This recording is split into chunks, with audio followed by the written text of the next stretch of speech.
Yes, now look at the names of the different varieties of cloths in the book. Amongst the pieces ordered in bulk were printed cotton cloths called chintz, corsets, or khasa, and hendana.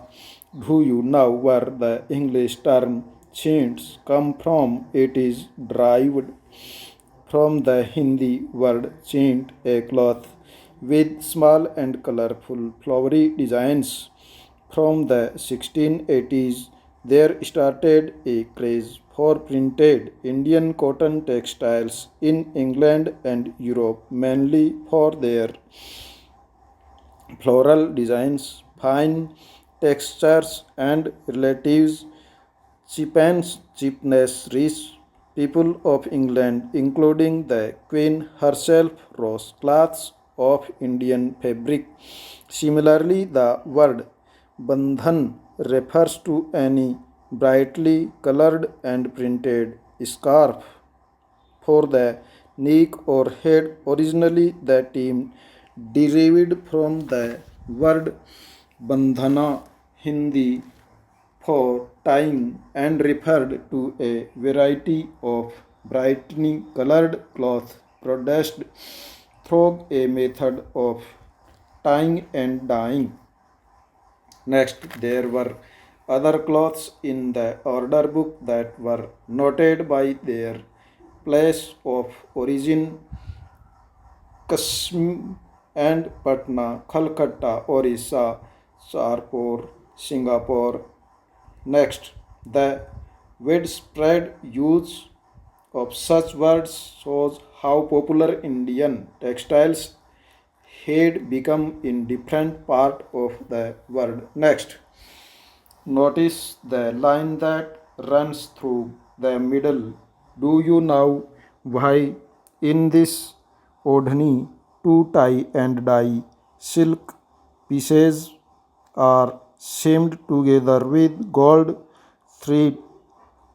Bandhan patterns were mostly produced in Rajasthan and Gujarat. Next, by the early 18th century, word by the popularity of Indian textile, wool, and silk makers in England began protesting against the import of Indian cotton textile in 1720. The British government enacted a legislation banning the use of printed cotton textile sheets in England. Interestingly, this act was known as the Calico Act. Next, at this time, textile industries had just begun to develop in England, unable to compete with Indian textiles. English producers wanted a secure market within the country by preventing the entry of Indian textiles. The first to grow under government protections was the calico printing industries. Indian designs were now imitated, the printed in England on white muslin or plain unblemished Indian cloth. Next, competition with Indian textile all lead to a surge of technological innovations in England in 1764. The spinning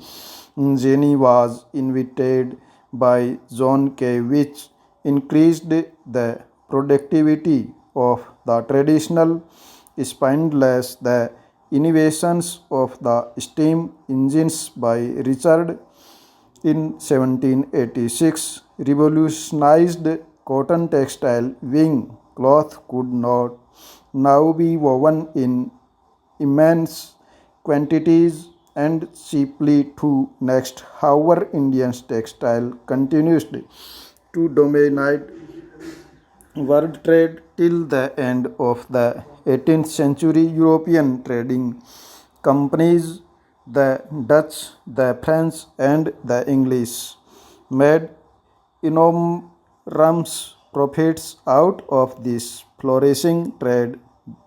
These companies purchased cotton and silk textile in India by importing silver, but as you know, when the English East India Company gained political power in Bengal, it no longer had to import precious metal to buy Indian goods. Instead, they collected revenues from peasants and zamindars and India and used this revenue to buy Indian textile. Next, spinning jenny, a mechanic by which a single worker could operate several spindles onto which thread was spun. When the wheel was turned, all the spindles rotated. Next, activities. Why do you think that act was called up Khaliko Act? What does the name tell us about the kind of textile the act wanted to ban? Next, a sea view of the Dutch settlement in Cochin 17th century.